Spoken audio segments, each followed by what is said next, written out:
አይቴ ብሔራ ለጥበብ ስሙ የተመሰገነ ይሁን። ይህ በልዩ ልዩ አገልግሎት ምክንያት ተቋርጦ የቆየው የአባቶችን ወግ መርሃ ግብራችን ነው። ዛሬ በኢትዮጵያ ቤተክርስቲያን ትልቅ የአገልግሎት የኃላፊነት ድርሻ ወስደው የኖሩ አንድ ሊቅ አስተዋውቃችኋለሁ። እስከ ፕሮግራሙ ፍጻሜ ጋር አብራችሁ ከእኔ ጋር እንድትቆዩ በእግዚአብሔር ስም ጠይቃለሁ።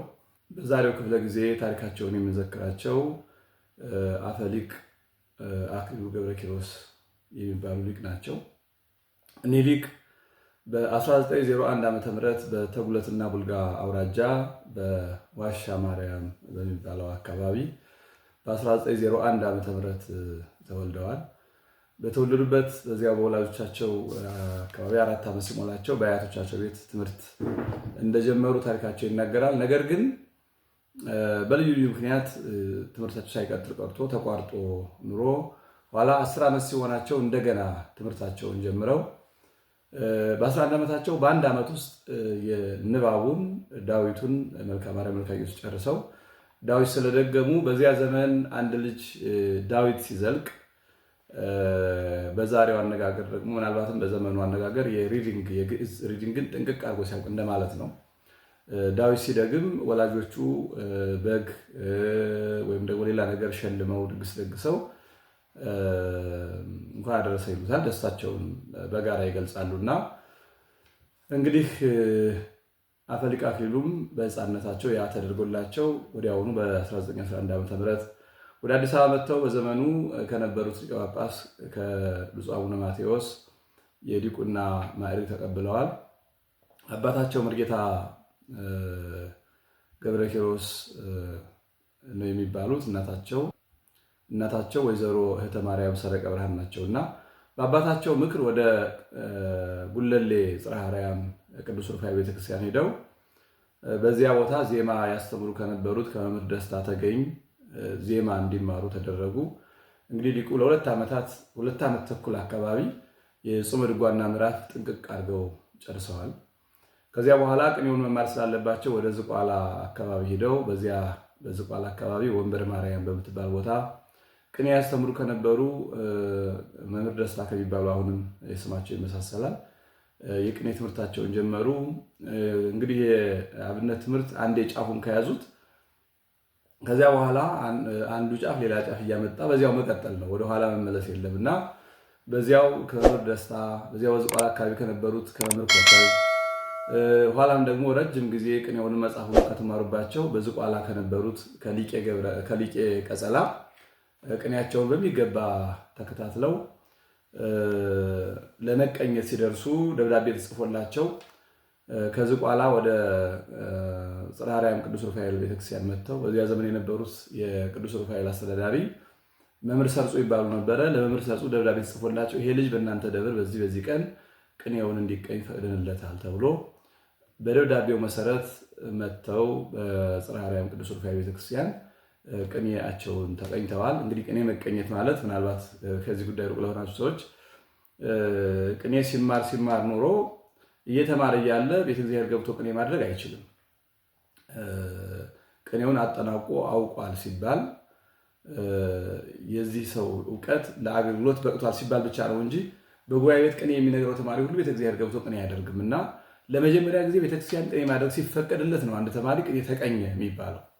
ስለዚህ ሲፈቅድላቸው መጥተው በጽርሐ አርያም ቅዱስ ሩፋኤል ቤተክርስቲያን ቅኔ ተቀኝተው ተመልሰው ወደ ዝቋላ ሄዱ። ከዛ በኋላ ከመምህር ቀጸላ ሊቄ ቀጸላ ረጅም ጊዜ ቅኔያቸውን እየተማሩ ቆይተው ሊቄ ቀጸላ ወደ ቤተ መንግስት መጥተው በስዕል ቤት ኪዳነ ምሕረት እንዲያገለግሉ ሲመደቡ እሳቸውም አብረው መጥተው ትምህርታቸውን ጀምረዋል። ከዚያ በኋላ በዚያ ዘመን መምህር ወልደ ጊዮርጊስ የተባሉ ሊቅ በእንጦጦ ቅዱስ ራጉኤል መጻሕፍተ ሐዲሳትን ያስተምሩ ነበር እና ወደ እንጦጦ ራጉኤል ሂደው መጻሕፍተ ሐዲሳት መማር ጀመሩ። እንግዲህ ያው የመጽሐፍ ተማሪ እንደሄደ አዲስ አይጀምርም። የጀመሩ ተማሪዎች ካሉ አብሮ ከነዚያ ጋር ሆኖ ይቀጥልና ኋላ የቀረውን ለብቻ ያስተካክላልና እሳቸውን በዚያ መንገድ ግብረ ሐዋርያት የሚማሩ ተማሪዎች ሲያገኙ የግብረ ሐዋርያት ትምህርታቸውን ዘልቀው ኋላ ግን አባታቸው ቅኔውንም የብሉይንም ታሪክ እንድትሰማ በቀጨኔ መድኃኔዓለም ካሉት ከመምህር ገብረ ኢየሱስ እዚያ ቅኔውን እየነገርክ እየቀጸልክ የብሉያቱንም ታሪክ አጥና ብለዋቸው ወደ ቀጨኔ መድኃኔዓለም መጥተው ከመምህር ገብረ ኢየሱስ ቅኔውንም እያስፋፉ በዚያውም ደግሞ የዳዊትን፣ የኢሳይያስን፣ የሕዝቅኤልን ትርጓሜ ጨርሰው ኦሪት መማር እንደጀመሩ መምህራቸው ገብረ ኢየሱስ አረፉና በጣም በሐዘን ተጎድተው ነበር። ይህ እንግዲህ 1917 ዓ.ም አካባቢ ነው የሚሆነው። በጣም በልጅነታቸው ነው ትምህርቱን የገፉበት። ከዚያ በኋላ በቀጨኔ መድኃኔዓለም የሚገኙ አንድ ባህታዊ ና ብለው አስጠግተው ቅኔውንም እያስነገሩ ሐዘናቸውን እንዲረሱ አድርገዋቸዋል። ከዚያ በኋላ በዚያ ዘመን እንግዲህ ያው አለቃ ለማ የቀጨኔ መድኃኔዓለም አስተዳዳሪ ሆኖ መጥተው ስለነበረ አፈሊቅም ከአለቃ ለማ ዘንድ ሐዲሳት መማር ጀመሩ። እንግዲህ አለቃ ለማ በቅኔው በመጻሕፍት ሐዲሳቱ በሊቃውንቱ የተነገረላቸው የተዋህዶ አብነት ስለሆኑ ከአለቃ ለማ ሐዲሳቱን መማር ጀመሩ። እዚያ እየተማሩ እያለ ብዙ ምስጢር ከአለቃ ለማ አግኝተዋል። አለቃ ለማም የአፈሊቅ አክሊሉ ገብረ ኪሮስን የቀለም አቀባበል፣ የምስጢር አያያዝ ጥንቃቄ አይተው ለዚህ ልጅ ከቤተ መንግስት ምሳውና እራቱን ካላስፈቀድኩለት እኔ ለማ አልባልም እያሉ በጀት ለማስፈቀድ ጥረት ያደርጉ ነበረ። በዚህ ሀሳብም የነ ሊቀ ቀጸላም የነ መምህር አለቃ ለማም ሀሳብ ተጨምሮበት በቤተ መንግስት ለአራት ተማሪዎች ድርጎ ሲፈቀድ ከዚያ በኋላ እንግዲህ ያው ይሄ የሚፈቀደው ቤተ መንግስት አካባቢ ላሉ ስለሆነ እንደገና ተመልሰው በስዕል ኪዳነ ምሕረት መቀመጥ ግዴታ ሆነ። በዚህ መንገድ ከሊቀ ቀጸላ ለ9 ዓመት ከ1919 ዓ.ም እስከ 1928 ዓ.ም ድረስ መጻሕፍተ ሐዲሳትን ጥንቅቅ አድርገው እንደገና በፊት የተማሯቸውንም እንደገና ከማቴዎስ እስከ ራዕየ ዮሐንስ ጥንቅቅ አድርገው በ9 ዓመት ውስጥ ተምረዋል ሐዲሳቱን። ከዚያም በተጨማሪ እንግዲህ ያው በቤተ መንግስት አካባቢ አሁን የእንግሊዝኛ ቋንቋ ወደ ሀገሪቱ እየገባ ስለመጣ የእንግሊዝኛ ቋንቋ እንዲማሩ የተመረጡ መምህራን ነበሩ። ከነዛ መካከል አንዱ አሁንም አፈሊቅ አክሊሉ ናቸው። አትሮ በትረ ጽድቅ ካሳ የሚባሉ ሰው እንግሊዝኛ ሲያስተምሯቸው ቆይተው ኋላም በቅድስት ሥላሴ አካባቢ የኖሩ የነበሩ አባ ማርቆስ የተባሉ ግብፃዊ የቋንቋ መምህር ተመድበውላቸው ትምህርታቸውን እስከ 8ኛ ክፍል ተከታትለዋል። ነገር ግን በ1938 ዓ.ም በቤተ ክህነት የድርሰት ክፍል ተመድበው በዜና ቤተክርስቲያን እና ሌሎቹም ለቤተክርስቲያን የሚያስፈልጉ ጽሑፋትን ማዘጋጀት፣ መናፍቃን ሲነሱ በማረም ማስተካከል ስለተመደቡ መደበኛ ትምህርቱን በቀን ለመማር ሲቸገሩ አሜሪካን ኢንስቲትዩሽን በተባለ ተቋም በማታው መርሃ ግብር ገብተው የሁለተኛ ደረጃ ትምህርታቸውን አጠናቀዋል። ከዚህ በኋላ ተፈላጊነታቸው በቤተ መንግስትም በቤተ ክህነትም አለመጠን እየጨመረ ነው የመጣው አፈሊቅ አክሊሉ።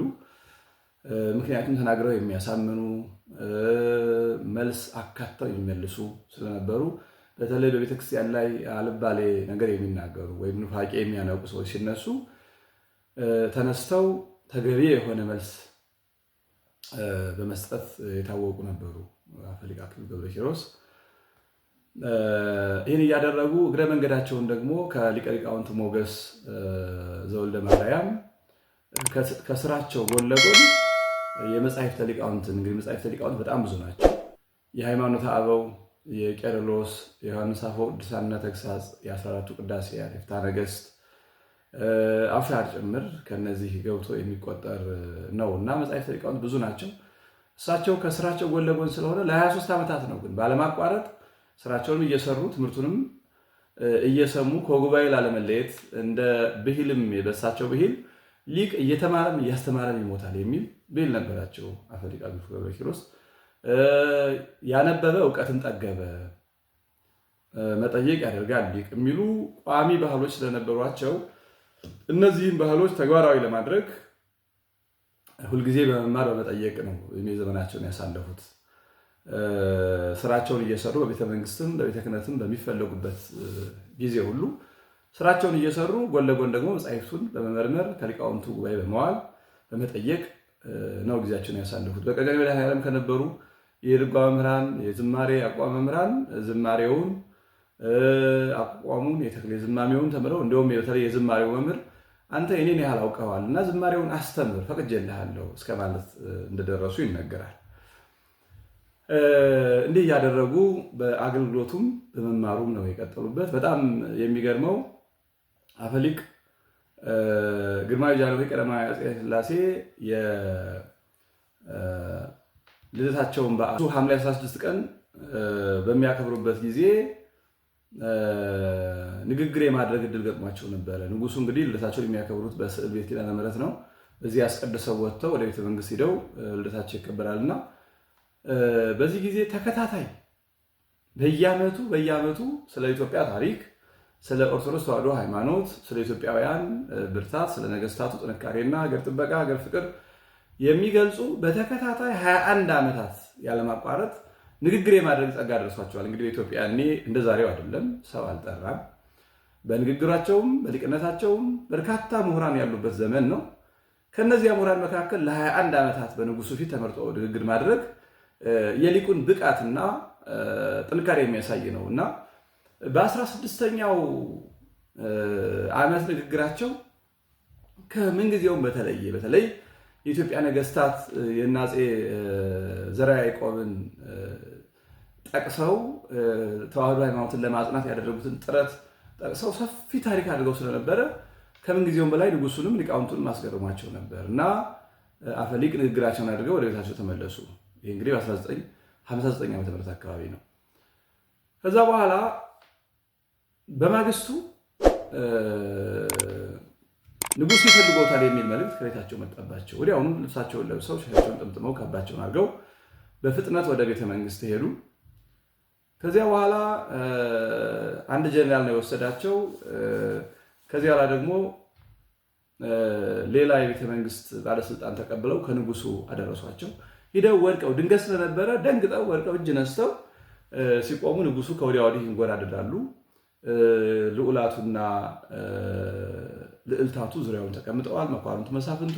ከዚያ መካከል ካባ የለበሰ ሻሽ የጠመጠመ እሳቸው ናቸው እና ደንግጠዋል። እንደውም እሳቸው በቃለ መጠይቅ ያን የነበረውን አጋጣሚ ሲናገሩ ነገሩ ድንገት ስለነበር ደንግጫለሁ፣ ከዚህ የተነሳ ጎንበስ ብዬ እጅ ነስቼ ለመነሳት ሁሉ እስከ መቸገር ደርሼ ነበር ይላሉ እና ደንግጠው ወደ ንጉሱ ቀረቡ። ከዚያ በኋላ ንጉሱም ከወዲያ ወዲህ እየተንጎራደዱ መምህር ይህን ሁሉ በየዘመኑ በየጊዜው የምታደርገውን ንግግር በአትኩሮት ሰምተነዋል። መጽሐፍ አድርገህ የማዘጋጀት ሀሳብ የለህም አሏቸው። ጃንሆይ ሀሳቡማ ነበረኝ፣ ግን ለማሳተም የሚሆን አቅም የለኝም እንጂ አሉ። ያን ጊዜ አንተ ብቻ ለመጽሐፍ በሚሆን መንገድ አዘጋጅተህ ለህትመት የሚበቃ አድርገህ አቅርበው እንጂ ማሳተሚያውን እኛ እንረዳሃለን አሏቸው። እንግዲህ አፈሊቅ ገብረ ኪሮስ ካዘጋጇቸው ድርሰቶች መካከል በዋናነት የሚታወቀው ለኢትዮጵያ ታሪኳ ነው መልኳ የሚለው ነው እና ከዚያ ጀምረው ነው እንደገና ማዘጋጀት የጀመሩት።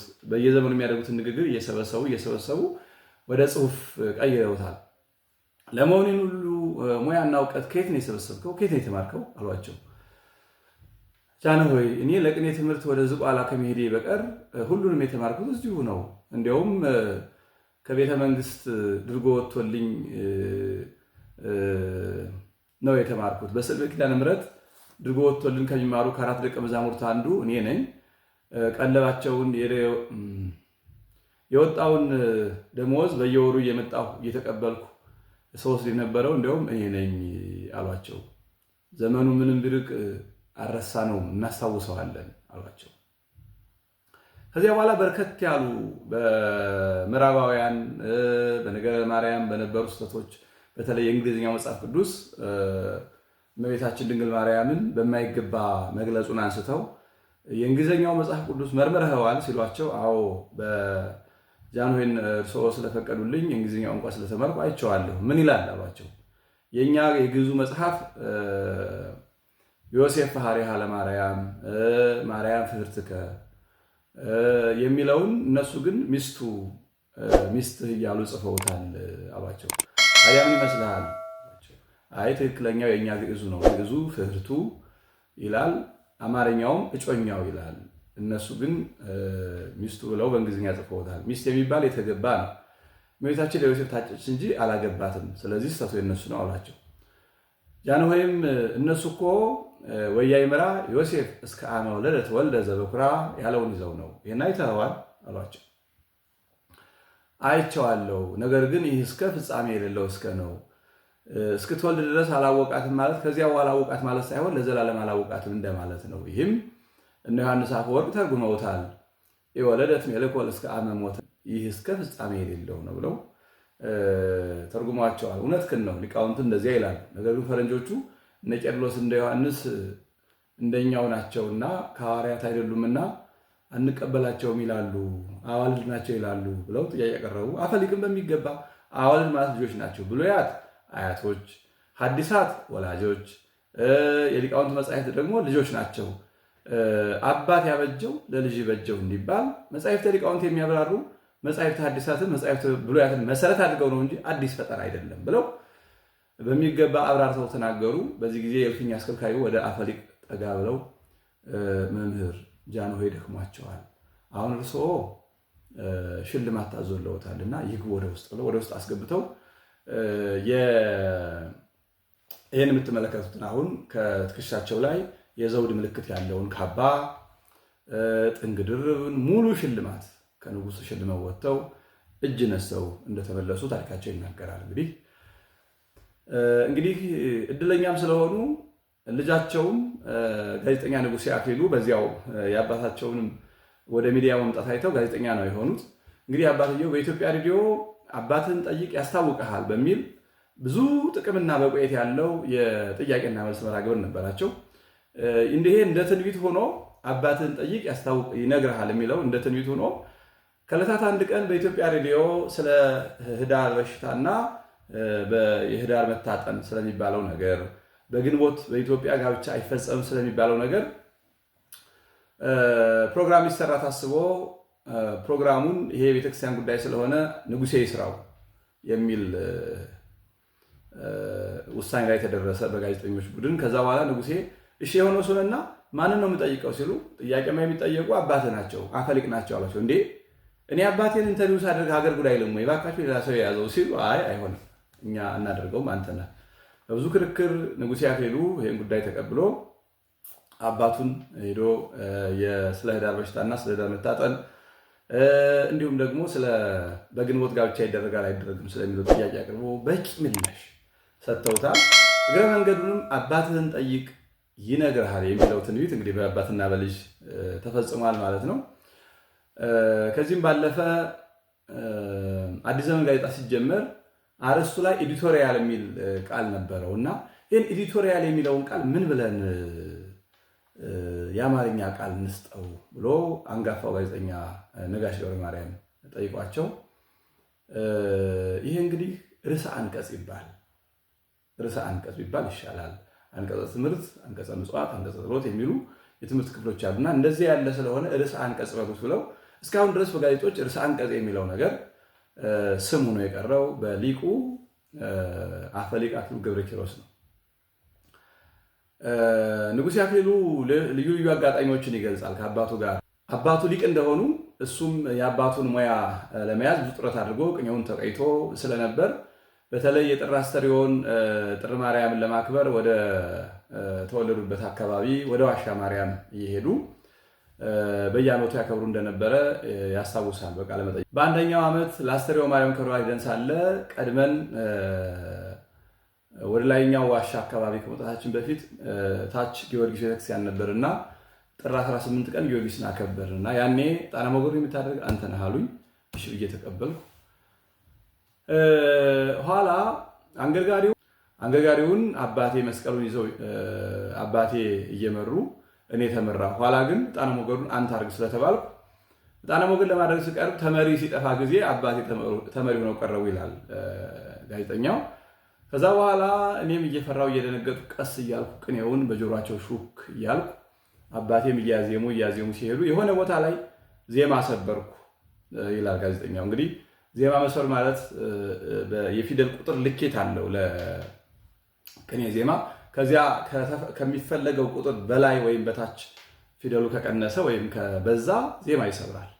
ስለዚህ አባትየው ዜማ መሰበሩን አውቀው ስለነበረ ይላሉ። እንግዲህ አሁን አስተካክል ማለታቸው ነው። ንጉሴ ግን እንደሚያስታውሰው በፍጥነት ድንጋጤ ስለነበረ በፍጥነት ማስተካከል ስላልቻለ ሌላ ከሚሰማ ብለው እሳቸው ዘሩን ቀይረው አዚመው ጣነ ሞገሩን እኔ መሪ አባቴ ተመሪ ሁነን ቅኔ ተቀኘን ብሎ ንጉሴ አክሊሉ ያስታውሳል።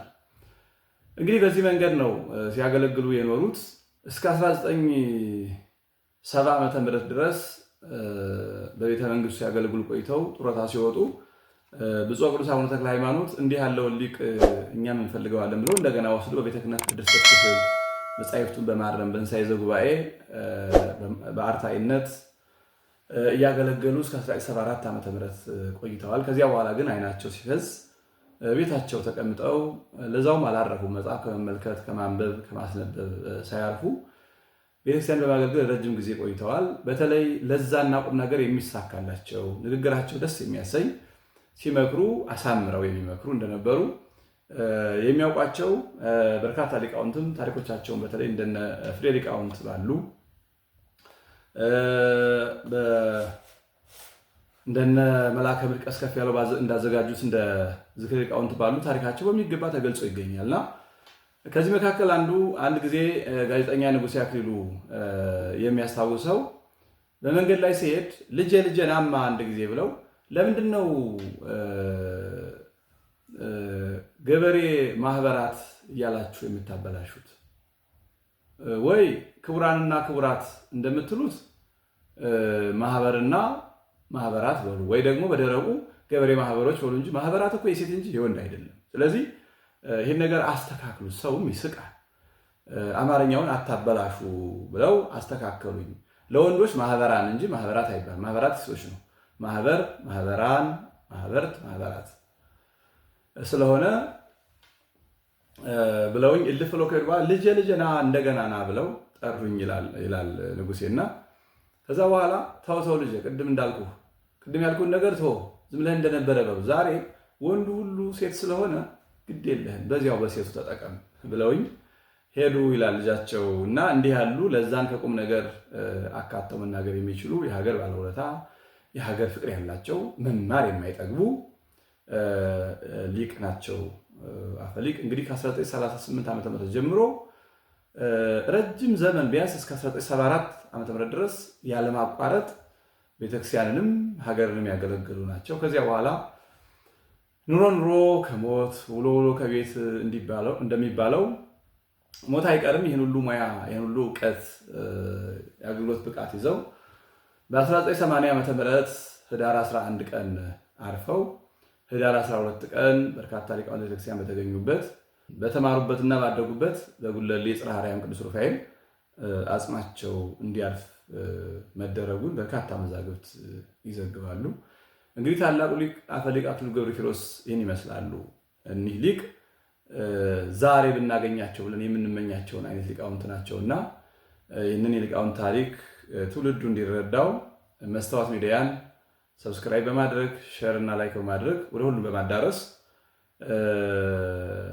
አባቶቻችን ወደ ልጆቻችን እንድናገናኝ ልጆቻችን ወደ አባቶቻችን እንድናሳድግ አምላከ ሊቃውንት ይርዳን። ይቆየን። ወበአይቴ